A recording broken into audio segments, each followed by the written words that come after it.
El mundo respiraba con lentitud. A través de las vastas llanuras de América, donde solo había hierbas meciéndose bajo el aliento del cielo y el aullido solitario de un lobo que cortaba el silencio de los siglos, la tierra soñaba con pies que aún no la habían hollado y con voces que no habían llenado su inmenso vacío.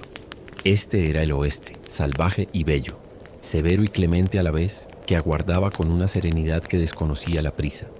Luego llegaron los seres humanos, y con ellos un sueño tan grandioso como la extensión de aquellos parajes, una cinta de acero que cosería una herida geográfica y uniría las dos mitades de un continente. No era simplemente un proyecto de ingeniería, era una plegaria, una devoción en el altar del progreso, una línea que en la mente de los visionarios y los políticos representaba el manifiesto, la unificación de una nación joven, pero para la tierra misma y para las manos que la trabajarían, sería una cicatriz, un canto épico y un sudario.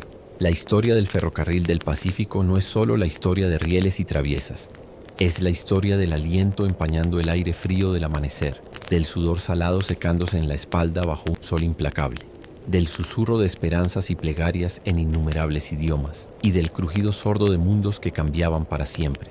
Antes de que el primer martillazo resonara en el silencio, existía el sueño.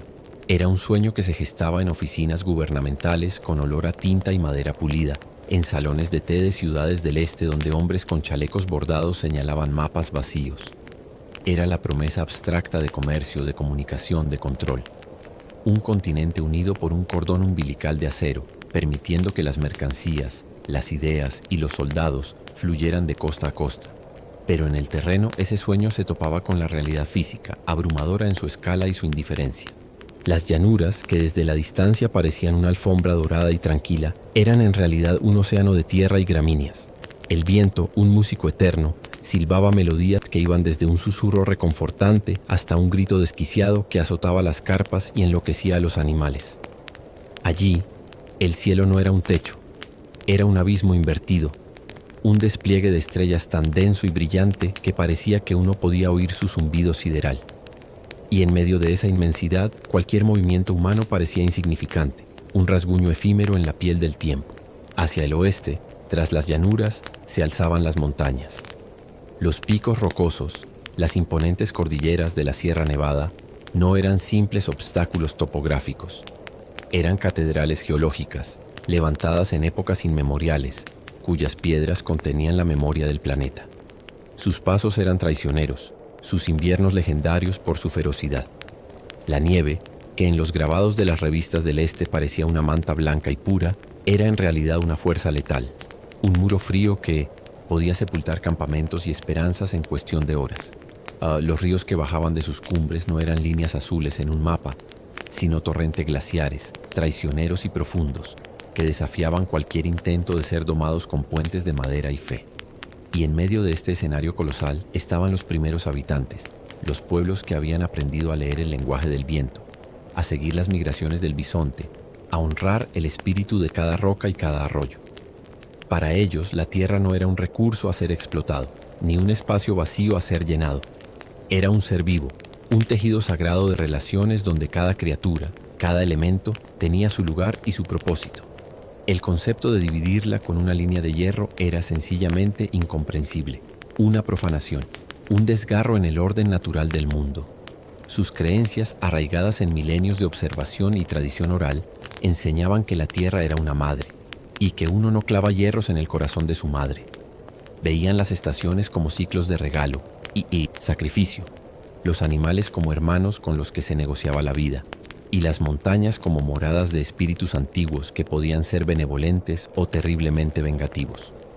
El sonido futuro del martillo sobre el riel sería para ellos el tañido de un funeral, el anuncio de un mundo que se desvanecía, un fantasma de acero avanzando inexorablemente. Mientras tanto, desde el este avanzaba otro tipo de fe. La fe en la máquina, en el progreso, en el dominio humano sobre lo salvaje.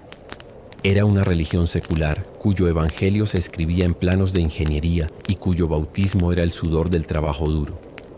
Los hombres que llegaban para materializar este sueño no eran todos visionarios o filósofos. Eran granjeros, soldados, inmigrantes en busca de un jornal. Llegaban con sus propias mitologías, la leyenda dorada de California, la promesa de una tierra propia, la esperanza de escapar de la miseria de las ciudades industriales o de las sombras de guerras lejanas. Creían en el poder transformador del trabajo, en que un hombre con un pico y una pala podía alterar el curso de una colina. Su mundo estaba poblado por espíritus diferentes: el espíritu de la competencia, el espectro del hambre, el dios del reloj y el calendario. Para ellos, el salvaje no era solo el paisaje, sino también todo lo sei, que se interpusiera en el camino del ferrocarril, incluidos sus habitantes originales. Su mitología era lineal, un camino que iba desde un pasado de privaciones hacia un futuro de prosperidad, y el ferrocarril era el vehículo que los llevaría allí. Así, dos cosmovisiones profundamente arraigadas, dos conjuntos de creencias sobre la naturaleza de la Tierra y el lugar del hombre en ella, se encaminaban hacia una colisión silenciosa y monumental. Una, circular, eterna, que veía el tiempo como una rueda y la tierra como un altar. La otra, lineal, urgente, que veía el tiempo como una flecha y la tierra como una barrera a ser conquistada. El valle silencioso, el río que fluía sin prisa, la montaña que había contemplado el paso de las edades. Todos estaban a punto de ser interrogados por la pregunta más insistente de la era moderna. ¿Puede el hombre dibujar una línea recta sobre el mapa de lo divino? Y en el centro de esta pregunta latía el esfuerzo humano. Miles de hombres, cuyos nombres la historia en su mayoría olvidaría, comenzaron a moverse como hormigas sobre el vasto torso del continente. Desde Omaha, Nebraska, la Union Pacific Railroad comenzó a tender sus rieles hacia el oeste, un tendido de acero que se adentraba en lo desconocido. Desde Sacramento, California, la Central Pacific Railroad inició su viaje hacia el este, un viaje que significaría enfrentarse a la barrera más formidable, la Sierra Nevada. Eran dos serpientes de acero, destinadas a encontrarse en algún punto indeterminado de aquel vasto territorio. Los sonidos del progreso eran primitivos, orgánicos. El clang metálico del martillo sobre el clavijo de hierro, un sonido que se repetía con una frecuencia hipnótica como el latido de un corazón mecánico. El crujir áspero de la sierra sobre la madera de los durmientes. El jadeo colectivo de los hombres empujando una vagoneta cargada de rieles. El susurro de la pólvora siendo empaquetada en agujeros perforados a mano en la roca viva, seguido por el estruendo sordo que hacía temblar la tierra y liberaba una nube de polvo y pedazos de granito.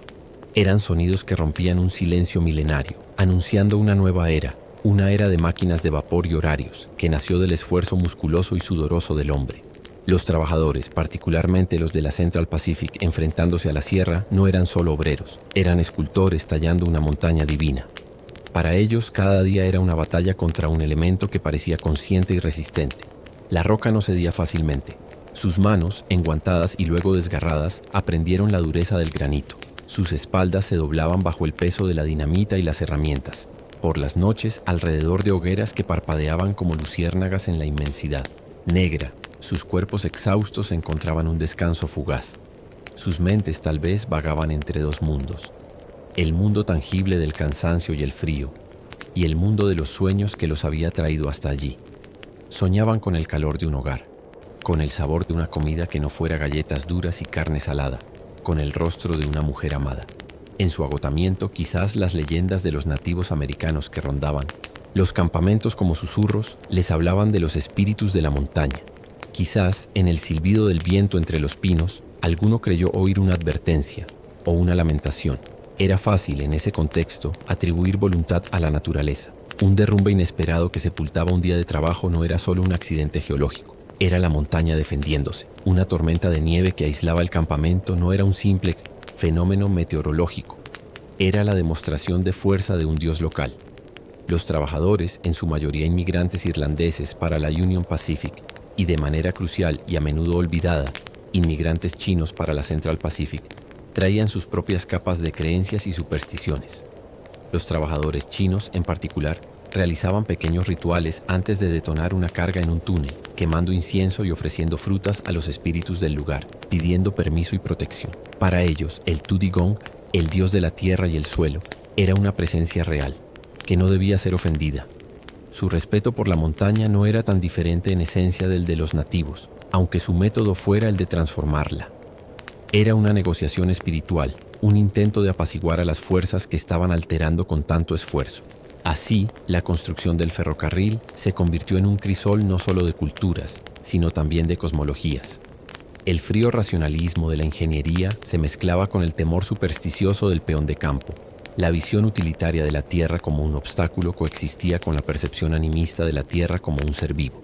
Y en medio de este tira y afloja entre el mito y la máquina, la serpiente de acero seguía creciendo, metro a metro, milla a milla, avanzando hacia su inevitable encuentro, tejiendo su propia leyenda, una leyenda forjada en sudor, sangre y la tenue fe de que el hombre podía, después de todo, domar la vastedad del mundo con una línea de hierro.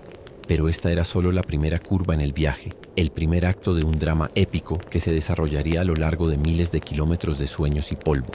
El avance era una caravana de voluntad en movimiento. Los campamentos temporales, llamados ciudades de tiendas o Hell on Wheels, el infierno sobre ruedas por su caótica y efímera naturaleza, surgían como hongos a lo largo de la ruta de la Union Pacific. Eran microcosmos de la ambición humana, burbujas de civilización que estallaban con vida intensa y breve en el mar de hierba. Durante el día, el aire vibraba con la sinfonía del trabajo, el chirrido de las sierras, el martilleo rítmico, las órdenes, gritadas en una docena de acentos. Por la noche, esa misma energía se transformaba. El olor a café humeante y carne de bisonte a la brasa se mezclaba con el humo del tabaco y el sonido de un acordeón desafinado. Surgen cantinas improvisadas con barriles de whisky, mesas de juego donde se apostaban los jornales de una semana y la presencia esporádica de personas que buscaban oportunidades en la frontera del progreso. Era un mundo de hombres, áspero y sentimental, donde las risotadas podían convertirse en peleas con cuchillos en un instante y donde la melancolía por un hogar lejano podía apagarse con otra copa o con la promesa de un pago al día siguiente. Mientras la Union Pacific se deslizaba por las llanuras, la Central Pacific libraba su guerra particular contra la piedra. Aquí, en las laderas de la Sierra Nevada, el progreso se medía en pulgadas, no en millas. Los trabajadores, en su inmensa mayoría inmigrantes chinos, se convertían en artistas de la perseverancia. Colgados en cestas de mimbre sobre precipicios de granito, perforaban agujeros a mano en la roca viva. Introducían barriles de pólvora negra y luego dinamita cuando ésta llegó, en las entrañas de la montaña. La señal de fuego, se gritaba, y todos corrían a refugiarse, conteniendo el aliento hasta que la explosión rompía el silencio montañoso, dejando una nube de polvo y escombros que olía a azufre y a tierra destrozada. Para estos hombres, la montaña no era un enemigo abstracto. Era un dragón de piedra, un ser con el que había que negociar. Muchos de ellos provenían de aldeas en Guangdong y Fujian, donde las tradiciones taoístas y budistas enseñaban que los elementos naturales estaban imbuidos de Shen, espíritus, o Hang, esencias. Antes de una voladura, era común ver a un grupo de trabajadores quemando 3 varillas de incienso y haciendo una pequeña reverencia hacia la pared de roca. No era un acto de miedo irracional, sino un gesto de respeto, un reconocimiento de que estaban alterando un orden establecido desde tiempos inmemoriales. Ofrecían trozos de naranja o un poco de arroz, susurrando plegarias a los Shanshen, los espíritus de la montaña, pidiendo permiso para pasar y protección contra los derrumbes. Creían que la montaña podía enfurecerse si se la trataba con arrogancia y que su furia se manifestaría en accidentes, en rocas que caían inexplicablemente o en túneles que se inundaban de agua helada. Esta visión animista chocaba, por supuesto, con la perspectiva de los ingenieros blancos, formados en las escuelas técnicas del este. Para ellos, la montaña era un problema de física y matemáticas, calcular los ángulos de talud, la resistencia de los materiales, la cantidad precisa de explosivo. Veían los rituales con una mezcla de burla y tolerancia paternalista. Sin embargo, en privado, incluso los más escépticos a veces sentían una punzada de asombro, casi de temor reverencial al adentrarse en los túneles recién abiertos. El aire en el interior era frío y olía a tierra húmeda y a pólvora. La luz de las lámparas de queroseno proyectaba sombras danzantes en las paredes irregulares, creando formas que la mente cansada podía interpretar como rostros o figuras. El sonido del agua goteando en la oscuridad sonaba como un latido lento y constante, el pulso mismo de la tierra. En esa penumbra, la línea entre el mito y la realidad se volvía tan delgada como el filo de un cuchillo. Más allá de las montañas, en las vastas llanuras, la Union Pacific se enfrentaba a sus propios desafíos y a sus propios fantasmas. El mayor de ellos era la presencia de los pueblos nómadas de las llanuras, como los Lakota, los Cheyenne y los Arapahoe. Para estos pueblos, el ferrocarril no era una maravilla de la ingeniería. Era una profecía siniestra que se cumplía. Sus mitos y visiones hablaban a menudo de un cambio catastrófico, de una serpiente negra que cruzaría la tierra, envenenando el agua y ahuyentando al bisonte, el animal que era el centro de su universo físico y espiritual. La llegada de los trabajadores, que cazaban bisontes no solo por comida, sino por deporte, o para eliminar la principal fuente de sustento de los nativos, confirmaba sus peores temores. Desde la perspectiva de los Lakota, la tierra, Unchimaca, la abuela tierra, era sagrada. Cada colina, cada río, tenía su propia historia, su propio Wakan, espíritu sagrado. El ferrocarril era una herida abierta en el cuerpo de su abuela, un acto de violencia que rompía el equilibrio del mundo. Sus ataques a los campamentos y a las tripulaciones de trabajo no eran en su mente simples actos de guerra, eran actos de defensa espiritual, un intento desesperado de detener la avanzada de lo que ellos percibían como una fuerza demoníaca. Creían que el hombre blanco estaba poseído por un Guasichu, un espíritu de codicia y falta de armonía que lo cegaba a la sacralidad de la vida. Cuando quemaban un puente o arrancaban un tramo de vías, no solo estaban destruyendo una infraestructura, estaban realizando un ritual de purificación, tratando de sanar la herida en la tierra y alejar al mal que traía consigo la serpiente de hierro. Así, la construcción se desarrollaba en dos planos simultáneos: el plano físico, de rieles, traviesas y explosiones, y el plano espiritual, de plegarias, maldiciones y una lucha por el alma de la tierra misma.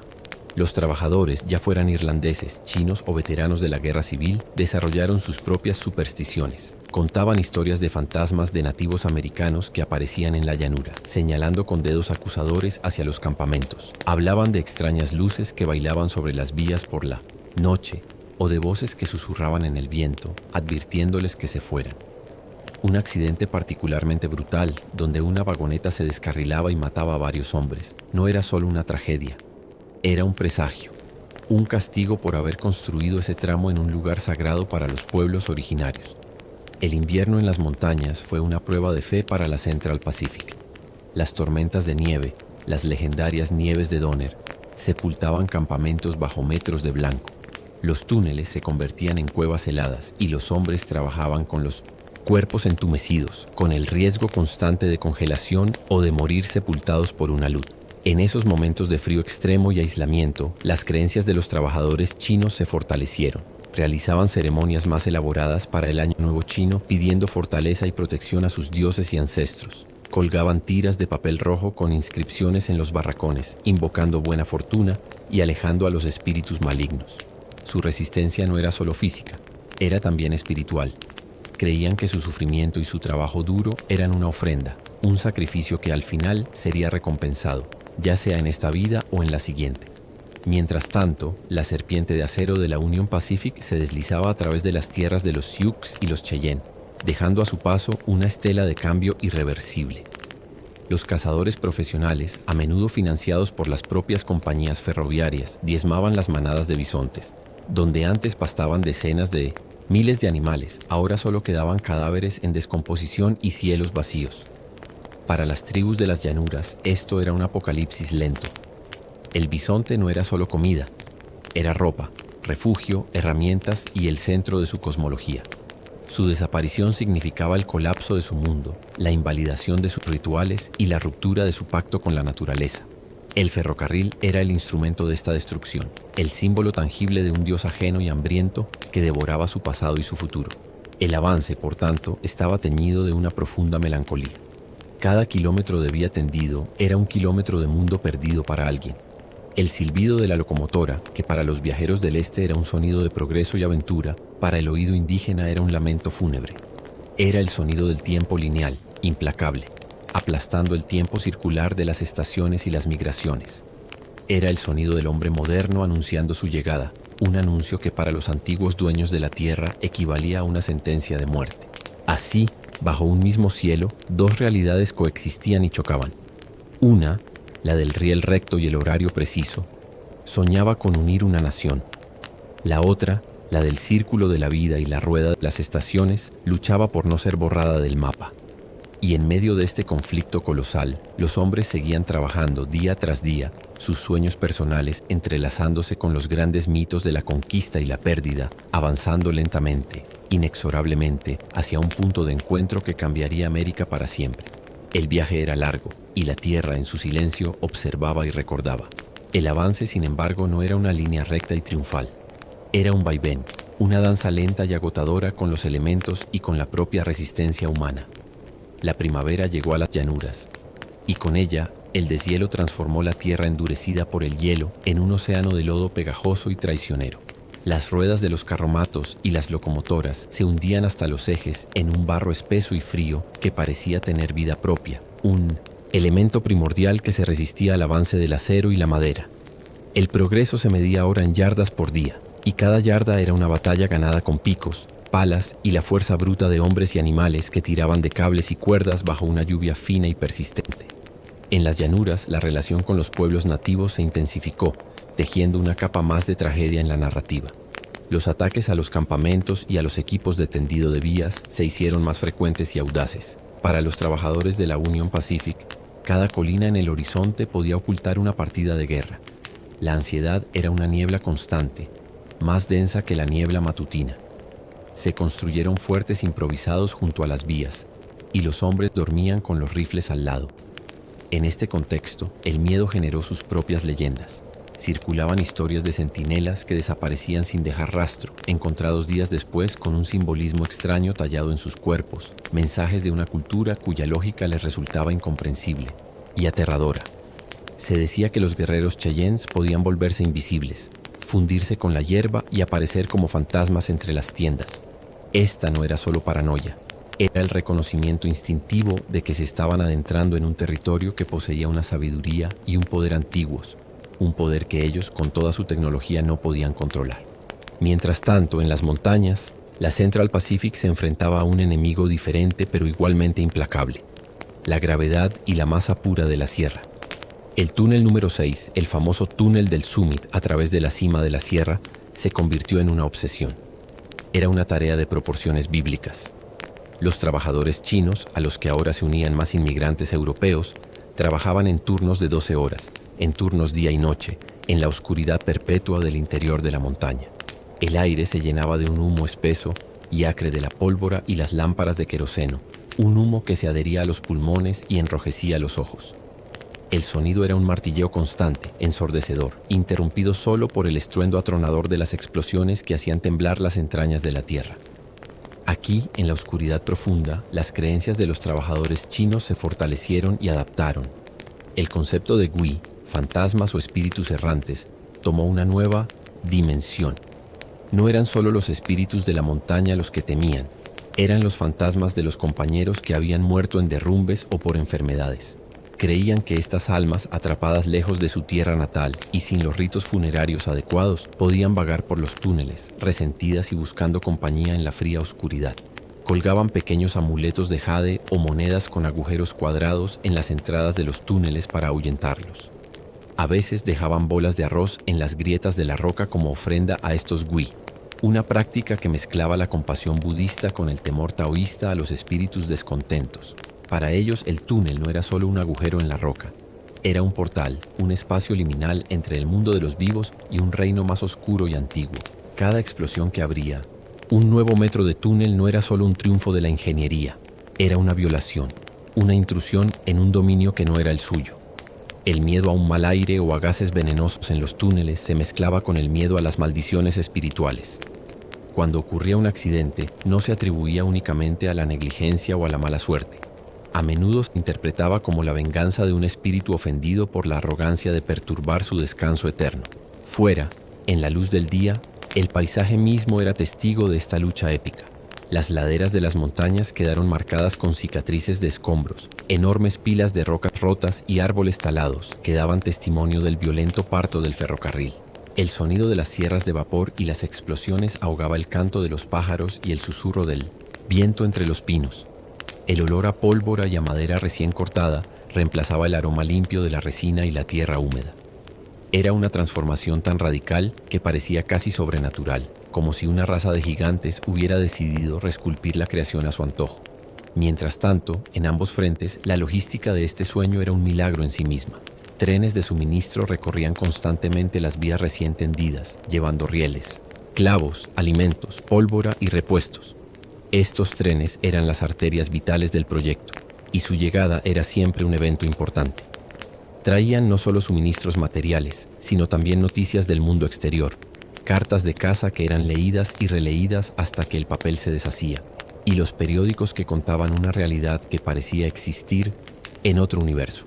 Para los hombres atrapados en la inmensidad de las llanuras o en la claustrofobia de las montañas, esas noticias eran un recordatorio de que había un afuera, un lugar donde la vida continuaba con su normalidad ajena, un lugar al que con suerte algún día regresarían.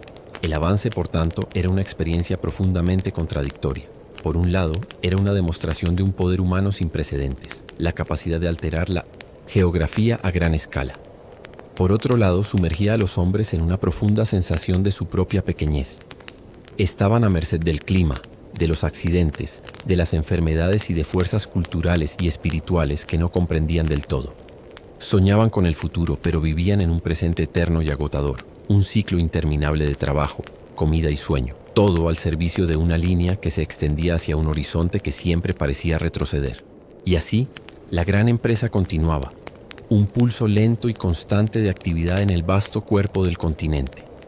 La serpiente de acero del este y la serpiente de acero del oeste seguían arrastrándose, una a través del barro y la hierba, la otra a través de la piedra y la nieve, cada una cargada con las esperanzas, los miedos y las mitologías de los hombres que la construían, avanzando inexorablemente hacia un punto de encuentro que comenzaba a perfilarse en el mapa, no solo como un lugar geográfico, sino como el símbolo de una nación a punto de nacer de nuevo, forjada en acero y sueños.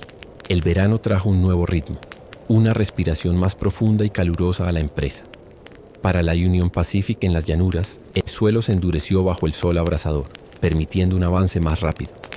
El paisaje, ahora salpicado de los huesos blanqueados de los búfalos, adquirió una cualidad onírica y desolada. Las praderas, antes vibrantes de vida, parecían contener la respiración, somnolientas bajo el cielo azul cobalto. El sonido característico de este tramo era el crujido seco de las ruedas sobre la grava y el canto monótono de los hombres al unísono mientras levantaban y colocaban los rieles, un canto de trabajo que marcaba el tiempo como un metrónomo humano.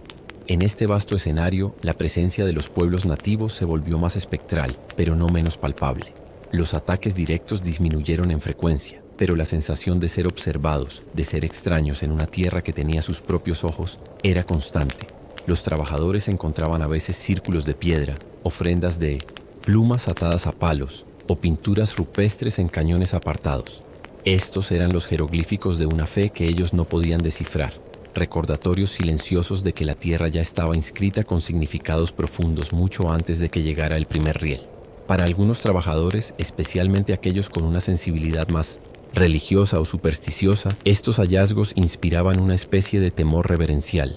Era fácil imaginar, en el silencio abrumador del mediodía, que los espíritus de los antiguos cazadores aún recorrían las llanuras, desconcertados y enfadados por la intrusión de la serpiente de hierro. Mientras tanto, en las alturas de la Sierra Nevada, la Central Pacific finalmente perforó el túnel del Summit. El día en que los equipos que trabajaban desde ambos lados se encontraron en el centro húmedo y oscuro de la montaña, no fue solo una victoria de la ingeniería. Fue un momento de catarsis casi religiosa. Para los trabajadores chinos fue la validación de sus sacrificios y de sus rituales. Vieron en ese encuentro bajo toneladas de granito no solo la precisión de las mediciones, sino la bendición de los espíritus de la montaña que finalmente habían permitido el paso. Quizás, pensaron, sus ofrendas de incienso y arroz habían apaciguado a los Shanshen. Quizás la montaña, después de una resistencia tan feroz, había reconocido su determinación y les había concedido permiso para cruzar. Fue un triunfo que resonó en el plano espiritual tanto como en el material. Con la montaña conquistada, el descenso hacia el este, hacia el árido territorio de Utah, fue más rápido, pero presentó nuevos desafíos. El paisaje se transformó de bosques alpinos a colinas desnudas y erosionadas, y luego a desiertos interminables de sal y arbustos. El calor aquí era diferente al de las llanuras, era seco, penetrante y chupaba la humedad del cuerpo y el alma. El viento soplaba sin cesar, llevando consigo un polvo fino que se metía en los ojos, la nariz, la garganta y la comida. El agua se convirtió en un recurso precioso, a menudo transportada en tanques desde decenas de millas de distancia. En este entorno nuevo y hostil, las mitologías de los trabajadores volvieron a adaptarse. Los trabajadores chinos, acostumbrados a los paisajes húmedos y verdes del sur de China, veían este desierto como la encarnación de la tierra del yin, un lugar de sequedad extrema y energía estancada, en contraste con las montañas yang, altas y llenas de energía activa. realizaban pequeños rituales para honrar a los espíritus del agua, Shui Shen, donde quiera que encontraban un manantial o un arroyo, conscientes de que su vida dependía de su benevolencia. Por su parte, los trabajadores irlandeses y americanos con su herencia cristiana veían el desierto a través de la lente del Antiguo Testamento, un páramo de exilio y prueba, un lugar donde Dios ponía a prueba la fe de los hombres. Las privaciones y la sed les recordaban las historias de los israelitas vagando por el Sinaí. El avance a través del desierto fue una experiencia surrealista. Las vías parecían extenderse hacia la nada, fundiéndose con el brillo del calor en el horizonte. Las tormentas de polvo podían envolver el mundo en un manto opaco y anaranjado, deteniendo todo trabajo y sumiendo a los hombres en una claustrofobia temporal. Las líneas telegráficas que seguían el trazado de las vías zumbaban y crepitaban con mensajes invisibles, como nervios que llevaban las órdenes del cerebro lejano de la compañía en San Francisco o Nueva York. Era un recordatorio de que, a pesar de la inmensidad y el aislamiento, estaban conectados a una red más grande de ambición y capital. En ambos frentes, la noticia de la proximidad del otro equipo comenzó a filtrarse, añadiendo un nuevo elemento a la psique colectiva: la competencia. Lo que había sido una lucha separada contra la naturaleza se convirtió ahora en una carrera por millas, por gloria, por las jugosas subvenciones del gobierno que se otorgaban por milla tendida. Este impulso competitivo inyectó una nueva energía, una urgencia febril. Los equipos de la Union Pacific trabajaban horas extras a la luz de antorchas para ganar terreno. Los de la Central Pacific, habiendo superado el obstáculo más difícil, redoblaron sus esfuerzos en el terreno más fácil, impulsados por la perspectiva de la victoria y el fin de su largo calvario. Esta carrera, sin embargo, tuvo un costo. La calidad del trabajo a veces se sacrificaba en aras de la velocidad. Las curvas se volvieron más cerradas, los terraplenes menos estables. La Tierra, una vez más, recordaba su poder con pequeños derrumbes y vías que se hundían bajo el peso de las locomotoras. Era como si la prisa humana, en su ansiedad por completar el sueño, estuviera desafiando las leyes fundamentales de la gravedad y la paciencia, y la Tierra respondía con recordatorios sutiles pero firmes de que aún tenía la última palabra. Y así, en el crepúsculo de este esfuerzo colosal, con las dos serpientes de acero acercándose inexorablemente, el drama se desplazó de la conquista de la naturaleza a la culminación de una visión humana. El paisaje por el que ahora viajaban era un testimonio mixto.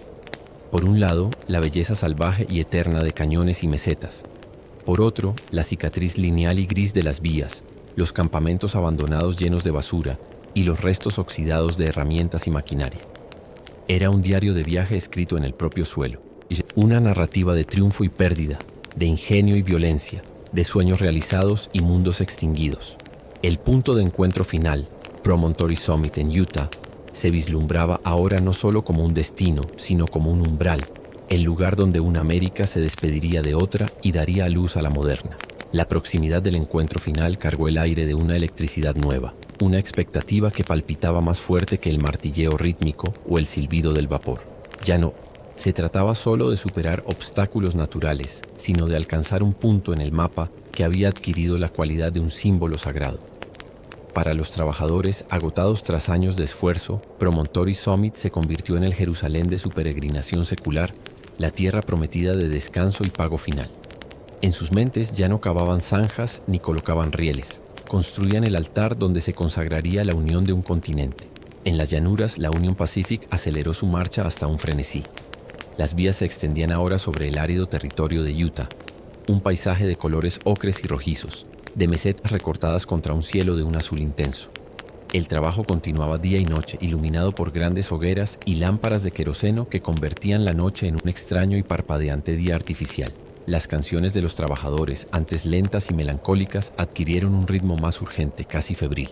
El sonido característico era el traqueteo metálico de los carros que descargaban rieles y traviesas directamente sobre el balastro, seguido del coro de martillos que clavaban los hierros en un clan clan clan sincronizado. Una sinfonía industrial de ansiedad y anticipación. Desde el oeste, la Central Pacific descendía de las montañas con la fuerza acumulada de una presa recién abierta. Habían vencido al gigante de granito y ahora se deslizaban por las laderas orientales con una velocidad que asombraba a los topógrafos. Para los trabajadores chinos, este tramo final tuvo un sabor agridulce.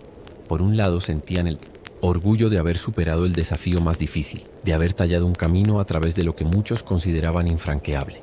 Sus rituales se volvieron más silenciosos, más introspectivos. Quemaban incienso en gratitud, no solo para pedir protección, sino para honrar a los compañeros que no habían vivido para ver este momento. Creían que las almas de los fallecidos, los Gi, los acompañaban en este último tramo, una comitiva silenciosa de espectadores que presenciarían la culminación de su sacrificio colectivo. A veces dejaban pequeños montículos de tierra con una varilla de incienso clavada, una tumba simbólica y una ofrenda para esos espíritus, pidiendo que encontraran paz una vez que el gran trabajo estuviera terminado. La tierra misma en este territorio de Utah parecía diferente, más antigua y más sabia.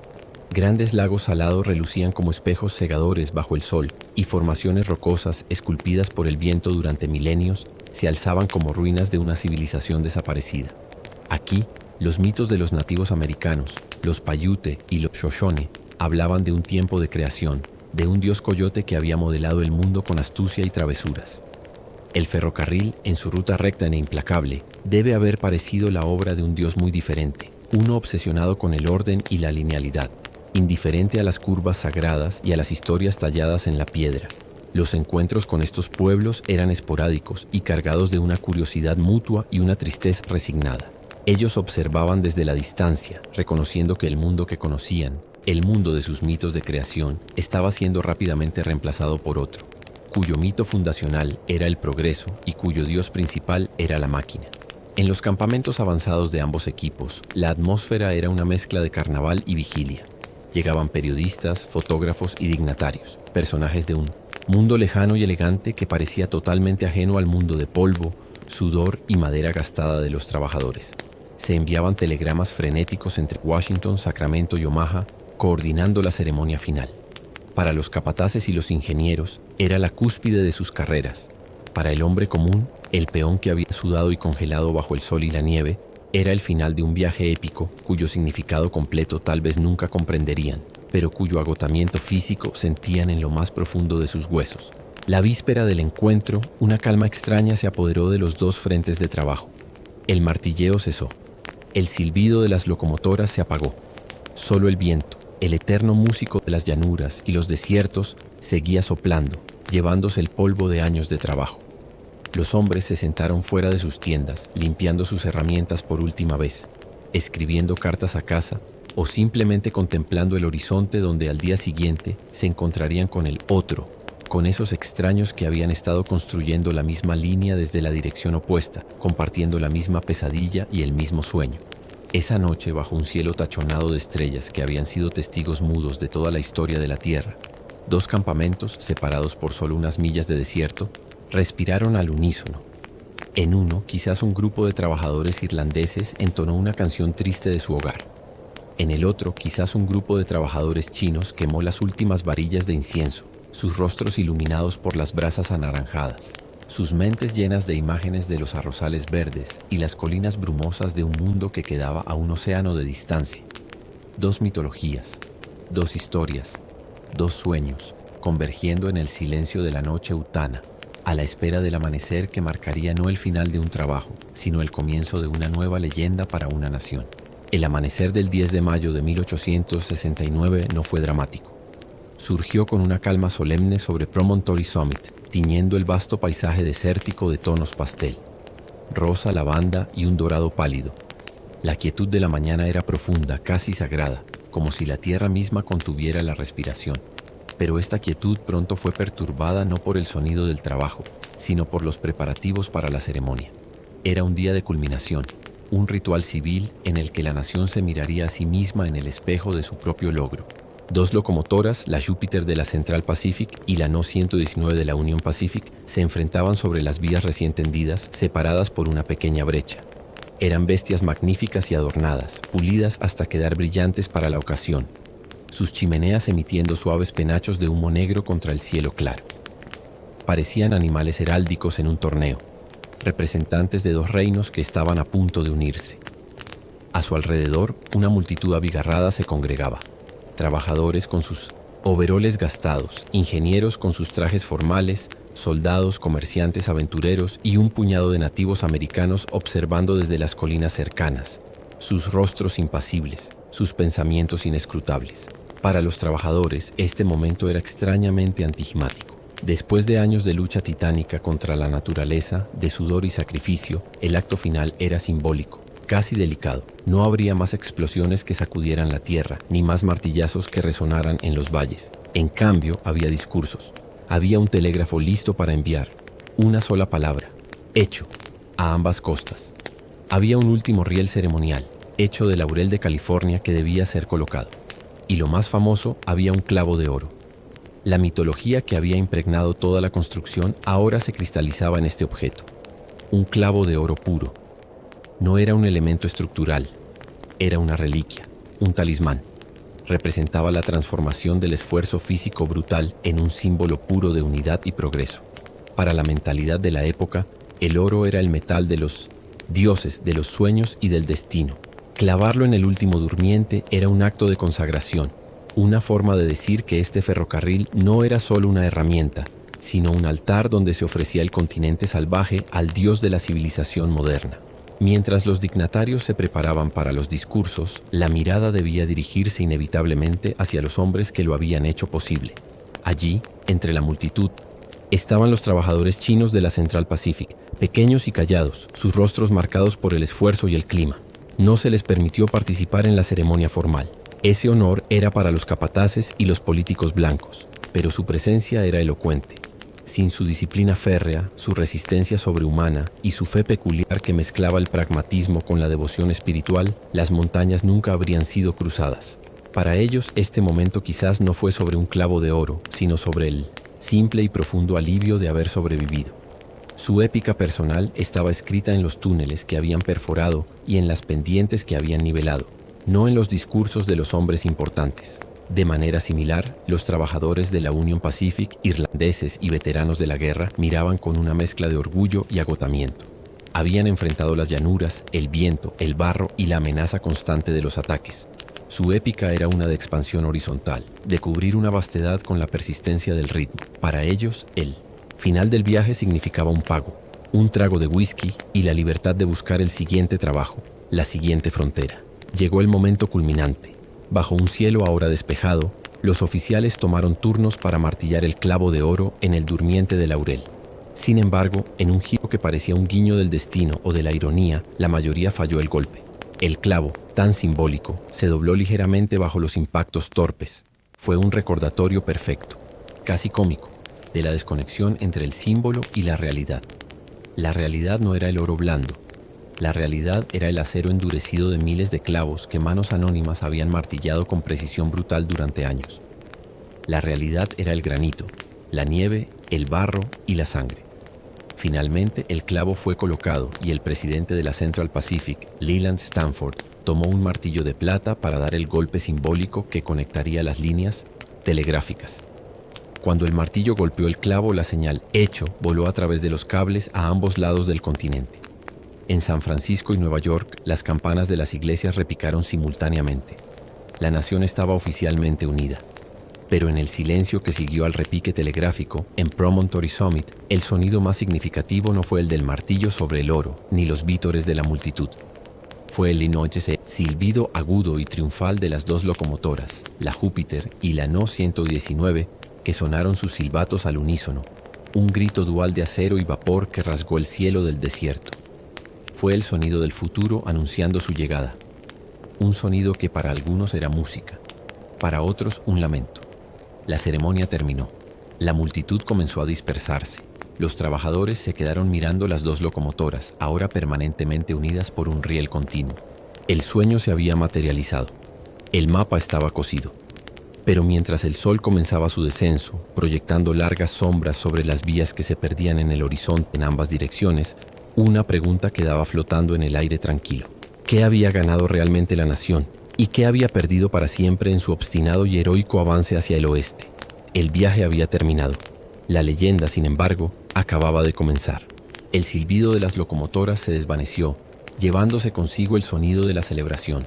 La multitud se dispersó, los dignatarios partieron y el polvo asentado por la ceremonia pronto fue levantado de nuevo por el viento eterno. En Promontory Summit quedó la quietud, pero era una quietud diferente. Ya no era el silencio de la expectación, sino el de la culminación. Las dos serpientes de acero, ahora una sola, yacían inmóviles bajo el sol, como una criatura mitológica exhausta tras su largo viaje. El sueño se había materializado, pero ahora comenzaba la tarea más sutil de comprender lo que significaba. Para la Tierra misma, el acto final había sido un simple parpadeo. Las estaciones continuarían su ciclo indiferente. La nieve caería sobre las vías en la Sierra Nevada, el viento soplaría a través de las llanuras y los ríos buscarían sus antiguos cauces. La herida lineal de acero se estaba incorporando al paisaje, convirtiéndose en otra característica, más, como un risco o un cañón, aunque una creada no por la paciencia geológica, sino por la urgencia humana. Con el tiempo los durmientes de madera se pudrirían, los rieles se oxidarían y la hierba intentaría reclamar su territorio. La tierra era paciente. Sabía que todos los imperios, todas las hazañas, eventualmente se le entregan. Para los trabajadores el final fue abrupto y anticlimático. Para muchos el pago final fue una decepción, una suma de dinero que no compensaba los años de riesgo y agotamiento.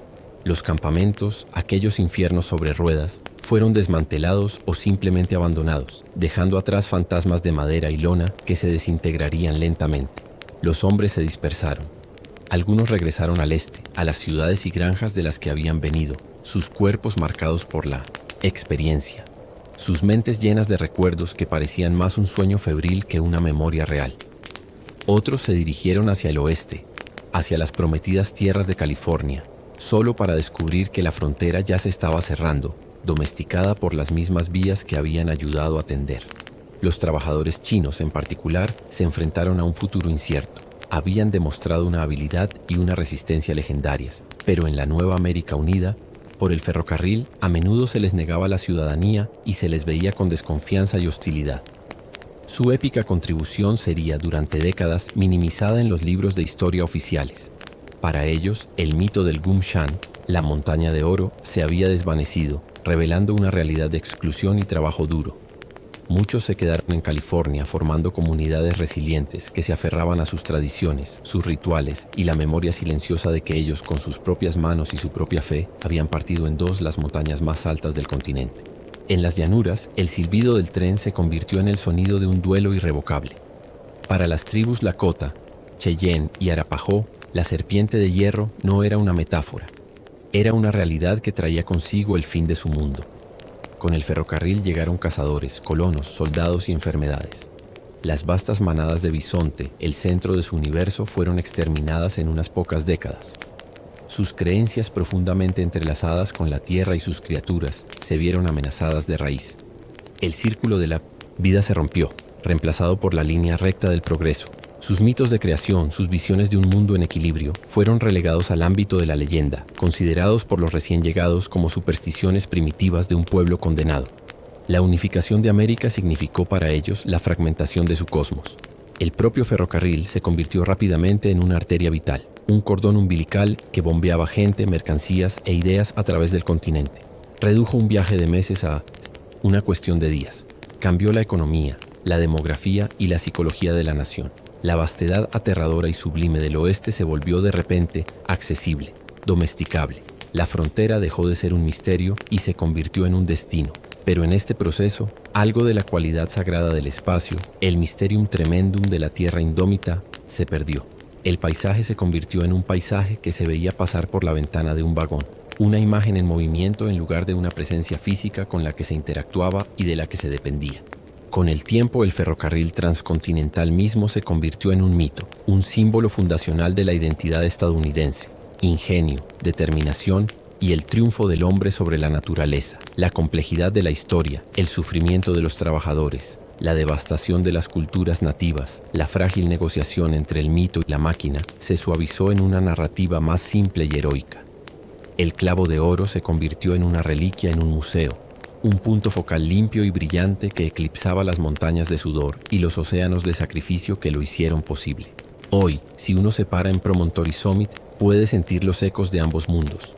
El viento susurra las mismas historias antiguas a través de la hierba seca. Las estrellas nocturnas son las mismas que vieron tanto el cazador Lakota como el trabajador chino. Y sobre la tierra, las vías, ahora en gran parte removidas o abandonadas, dejaron una cicatriz que la memoria ha convertido en un símbolo. La historia del ferrocarril transcontinental es, en última instancia, una historia humana, un recordatorio de nuestra capacidad para soñar a lo grande y para infligir un gran dolor, de nuestra búsqueda de conexión y de la profunda soledad que a menudo queda en su estela.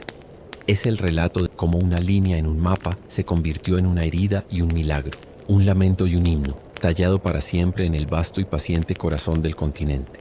Y así, el viaje llega a su fin, no con un estruendo, sino con un suspiro, un eco que se desvanece en la inmensidad, invitándonos a recordar no solo el clavo de oro, sino las manos que lo sostuvieron, no solo el destino, sino el precio del viaje, y el eterno susurro de la tierra que lo contiene todo.